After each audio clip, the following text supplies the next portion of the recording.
Tout à l'heure, je crois que Hel Mesmi a parlé de conflit d'intérêts. J'en ai un. Je suis un ami à Lotfi Mesbah et je lui donnerai mon soutien indéfectible. J'espère ne pas mourir dans 2 jours, mais sinon, tout va bien.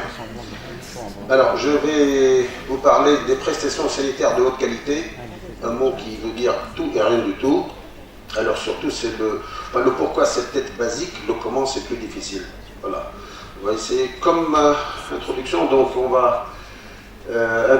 Comme plan, on va voir l'introduction, la définition de la qualité, les définitions de la qualité en santé, et puis on va voir le pourquoi des choses, et enfin le comment des choses. Quels sont les besoins de la population? La population a besoin de quoi? Ça dépend des moments. En même temps, la Tunisie a besoin de quiétude, de stabilité, de sécurité. Il fait un temps, on avait besoin d'autre chose. Donc les besoins changent. Disons quand, entre autres, on a besoin de santé. Il vaut mieux être, comme dirait l'autre, beau, jeune, riche et en bonne santé que le contraire. Du coup, on a besoin de prestations sanitaires. Qui n'a jamais eu besoin de santé? Il serait très heureux, ce serait une grande chance.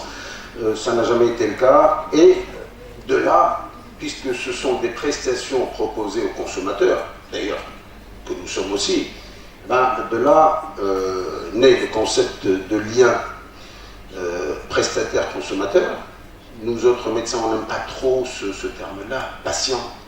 Le patient est un consommateur, c'est un client. C'est vrai que nous n'avons pas cette culture, on la refuse. Comme disait mon ami Najib Chabouni ce matin, on refuse cela, mais c'est une vérité, elle s'impose à nous. C'est vrai que, déontologiquement parlant, il y a des règles, mais d'un point de vue économique, c'est un consommateur, c'est un client. Du coup, il a des exigences, qu'il soit patient ou non, parce que j'ai des exigences pour un patient qui m'est proche, pour mon père, ma mère, ma femme, mes enfants et tout ça, mon frère, j'ai des exigences indirectes. Et tout se résume dans le mot, la qualité. On était à Vitesse, l'Institut tunisien des études stratégiques, pas plus tard que mardi dernier, pour parler de l'hôpital de demain. Donc ça tombe à pic. Et sur quoi tourner tout ce que l'on avait dit, la qualité. C'est vrai, c'est un mot qui est très beau, mais dans la pratique, il faut savoir et pouvoir le définir. Et effectivement, on n'a pas la même définition. Alors la définition populaire, que j'ai appelée populaire, elle est différente selon les individus. C'est quoi une santé de qualité? Il y aura beaucoup de gens qui vont dire c'est la santé gratuite pour tous. Et ça y est, on est content, c'est gratuite, on est heureux. Les autres qui vont vous dire c'est le nec plus ultra de ce qui est suédois ou américain ou canadien ou je ne sais pas, ou japonais. Parce que c'est ou suisse, tiens. Même si des fois il manque de luminosité. C'est ce qu'il y a de mieux aussi. Chez nous, c'est-à-dire on a de la lumière qui est là où il ne faut pas. Donc on a de la lumière à exporter. Et elle est différente selon les circonstances, pour le même individu. Parce qu'on peut changer d'avis. Et chez nous, on est entre nous, on change d'avis plus que de chemise. On sait comme ça naviguer entre un avis et un autre. Alors, je vais essayer d'aller plus vite parce que tout à l'heure on l'a déjà dit. Les définitions de la qualité, ça date d'environ des années 70. Il y a plusieurs définitions. D'abord axées sur le bénéfice individuel, puis sur le bénéfice collectif de la population. Don Abidjan vient d'en parler maintenant. La définition de sa qualité tourne autour de la structure, du processus et le résultat. Mais c'est toujours le volet individuel qu'il a privilégié. Ça datait de 80. En 84, là, les Américains ont des définitions qui, à mon sens, sont beaucoup plus claires. Elles sont beaucoup plus sèches, mais beaucoup plus claires. C'est-à-dire bénéfice durable, efficience, parce qu'ils ne veulent pas jeter leur argent par la fenêtre. C'est au moins ça a le bénéfice d'être clair. Plus tard, donc, l'Institut de médecine américain donne une autre définition qui est un système de santé offre des soins de qualité au niveau individuel et au niveau collectif, dès lors que ces soins augmentent la probabilité d'atteindre les résultats recherchés en termes d'état de santé et sont en accord avec l'état de l'art. C'est beau, mais c'est, à mon sens, assez généraliste. La HAS donne une définition qui est, à mon sens, beaucoup plus précise. En fait, la qualité d'un système de santé, et là on ne parle pas la qualité en santé, mais d'un système de santé, ce qui est encore plus complet. Hein, bien sûr, tout le monde a profité des expériences de tout le monde. Forcément, ça ne peut que s'améliorer.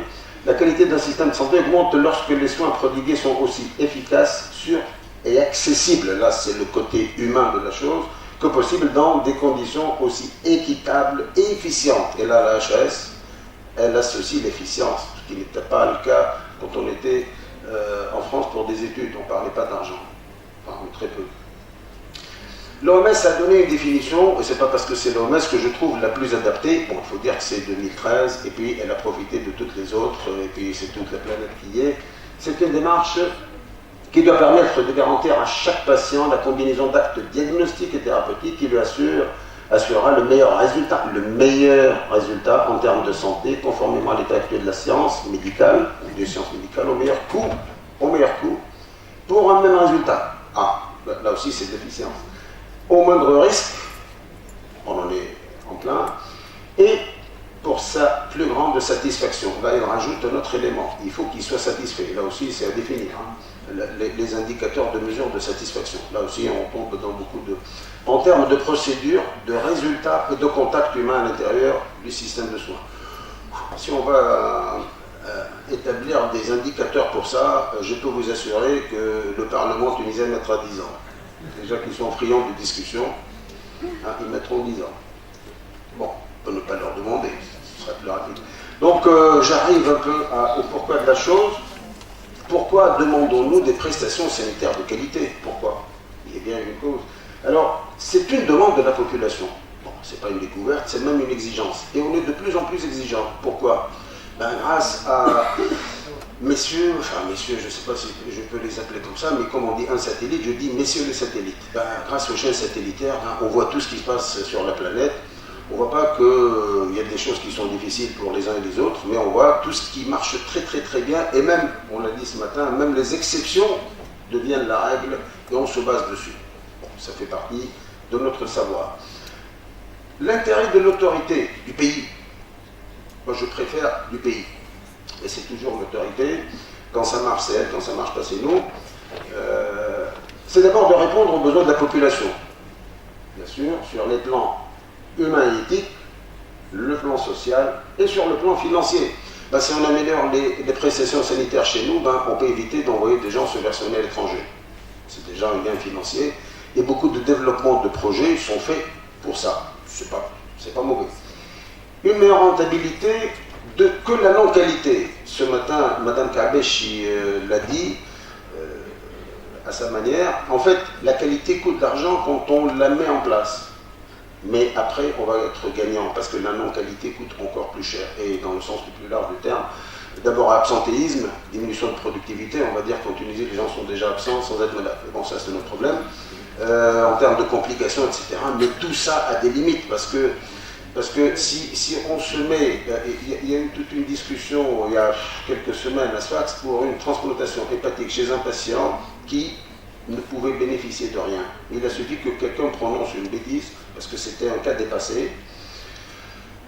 Ah, si on transplantait ce patient, le problème est résolu, c'était une enfant de 12 ans, et puis depuis, on ne fait plus rien à l'hôpital, on s'occupe de cette patiente-là. On n'a jamais rien fait, en fait on a négligé les autres. Voilà, c'est un peu l'extrémisme qui nous anime des fois.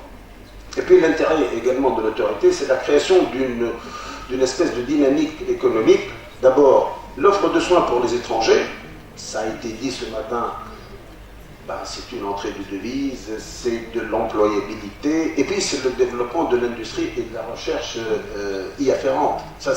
Il y a eu une dynamique extraordinaire quand on a vu que pendant une période, il y avait nos chers voisins libyens qui venaient se faire soigner ici, quelques centaines, quelques milliers de nos frères algériens, ça fait tourner quand même l'industrie, on a parlé à l'instant de l'industrie du tourisme, l'industrie des soins, et pourquoi pas. Et là, le gros challenge, ça a été dit ce matin, et oui, les cliniques privées, les grandes cliniques essaient de se faire accréditer pour avoir des contrats avec l'Europe, c'est de bonne guerre, c'est même leur devoir de survie, et c'est comme ça, ça va être la bataille des 10 prochaines années. Vous n'êtes pas accrédité ? je cause pas avec vous, parce que c'est une espèce d'assurance. Alors, le comment des choses, là, ça va être un peu plus difficile. Le tout, c'est de développer et pérenniser, donc ça tourne toujours autour de la même chose, pérenniser les outils de la qualité pour orienter l'action de demain. C'est un gros débat. On débattait de cela dans l'Institut d'études stratégiques et ça ne fait que commencer, c'est pour l'étude stratégique de la mise la mise en place de l'hôpital de demain. Donc ça va demander du temps, on ne fait que commencer et je peux vous assurer qu'un terme prend une après-midi. La définition d'une charte. C'est quoi la charte? Qu'est-ce qu'elle doit contenir? Elle parle de qui? Et surtout qu'on est devenu démocrate alors. Et donc ces questions stratégiques, il faut les soumettre à la délibération collective. Ça peut demander un temps raisonnable, comme ça peut demander un siècle. Parce que là, la délibération collective, ça dépend de qui parle et de quoi. Concernant la façon dont l'action pour la qualité peut s'inscrire, donc là, c'est un trépied que l'on va détailler au service des pratiques professionnelles, au service de l'implication des usagers et au service de la décision publique.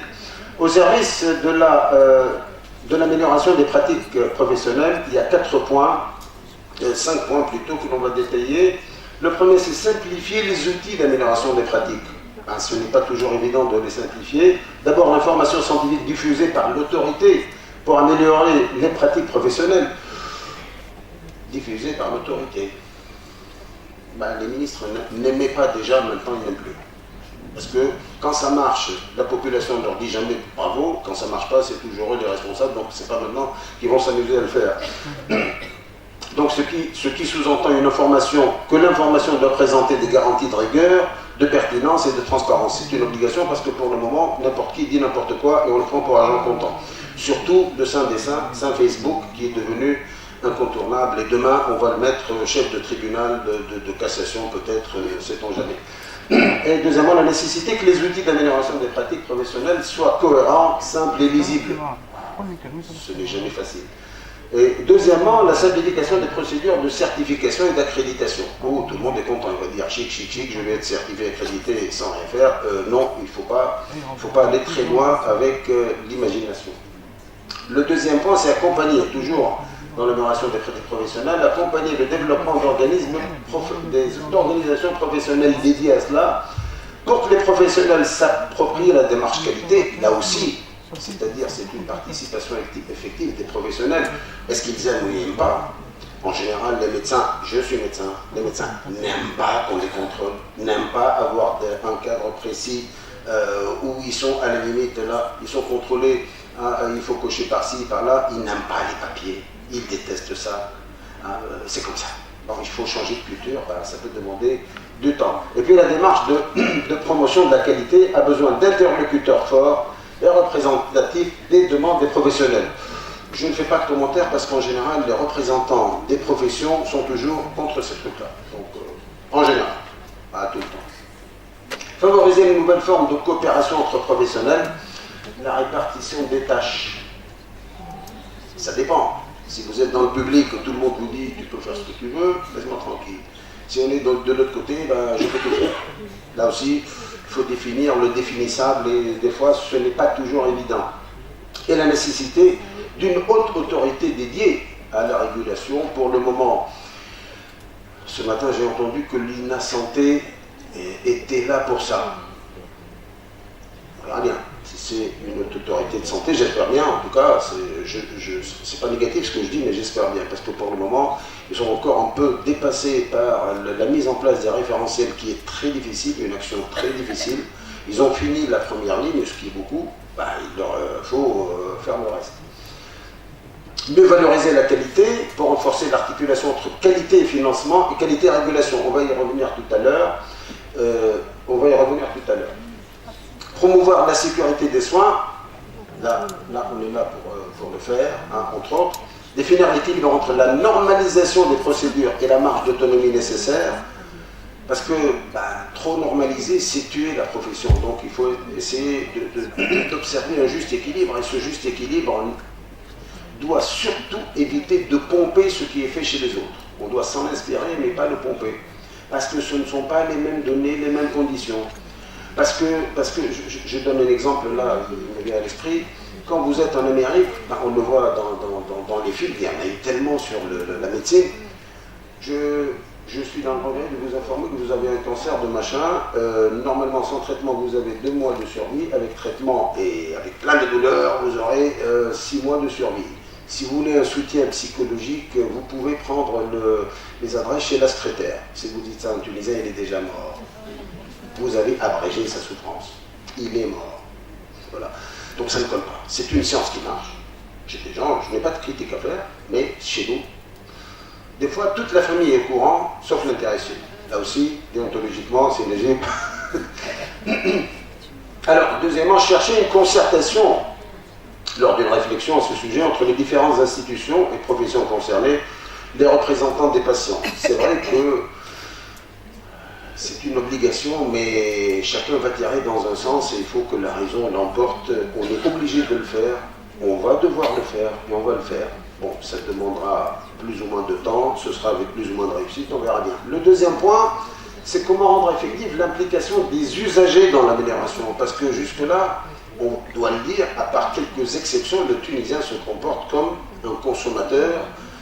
Elle a beaucoup mélangé. Excusez-moi, je ne trouve pas la traduction en français. C'est-à-dire, moi, Bénin, je ne fais qu'exiger, de toute façon, depuis 2011, on ne fait qu'exiger des choses. La preuve qu'on est en si bonne situation économique. Donc, impliquer les patients, aider les professionnels à informer les patients, développer l'éducation thérapeutique et informer le public. Impliquer les patients à travers leurs associations, leurs représentants, aux réflexions. Et moi, je ne suis pas contre, aux décisions, à condition qu'ils soient réellement responsables. Parce qu'il y a un défaut de plaquettes au centre de transfusion, on utilise des concentrés de facteur 7 activés à 5000 dinars pièce, qui coûtent donc 1000 fois le coût à des médecins anesthésistes, il y en a beaucoup ici, bonjour les dégâts. Donc ce n'est pas raisonnable de le faire. La réflexion qui pourra prendre n'importe quelle forme, mais bon, une forme d'atelier, c'est pas grave. Aider les professionnels à informer les patients, c'est incontournable, on ne peut pas ne pas le faire, mais il faut développer des outils, il faut impliquer les patients, les associations, les professionnels. J'ai déjà donné un petit exemple maintenant. Ça me fait mal au cœur de refuser une information à un parent de patient. C'est-à-dire, des fois, la femme et son conjoint, on n'a pas le droit de donner l'information. On n'a pas le droit. Mais ils vous téléphonent en plus, on ne sait même pas qui c'est. Non, mais je vous demande, je parle à propos de ma femme. Ah, d'accord. Oui, je fais le débit. Alors, elle est au courant. Demandez-lui. Elle va vous le dire. Bon, ça fait un peu débile, mais c'est efficace. Le monsieur n'est pas content. Bon, des fois, ça va un peu plus loin. C'est le fait d'être salarié. On ne va pas dire pourquoi. Parce qu'elle s'inquiète. Développer l'éducation thérapeutique, il faut favoriser donc l'éducation thérapeutique sans le soutien de l'industrie pharmaceutique. Je ne vous dirai pas pourquoi. Et enfin, informer le public.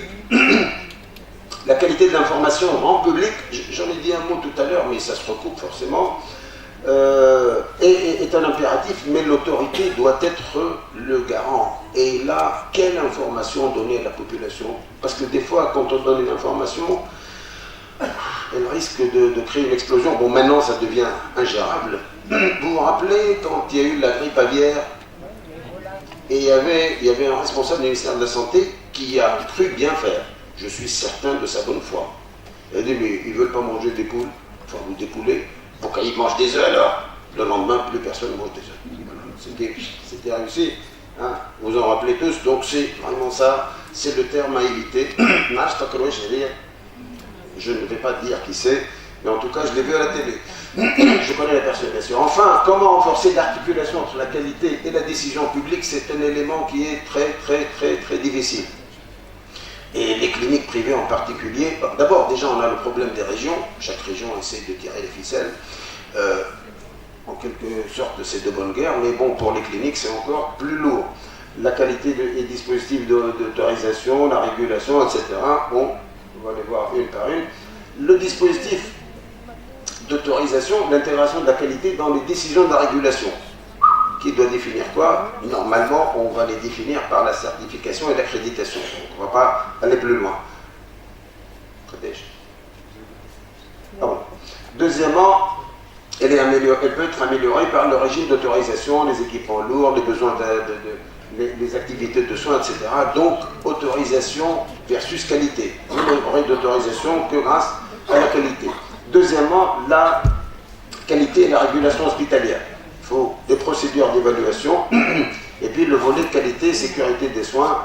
Il faut là aussi un contrat d'objectifs et de moyens, un contrat pluriannuel entre les hôpitaux et le ministère de la Santé publique.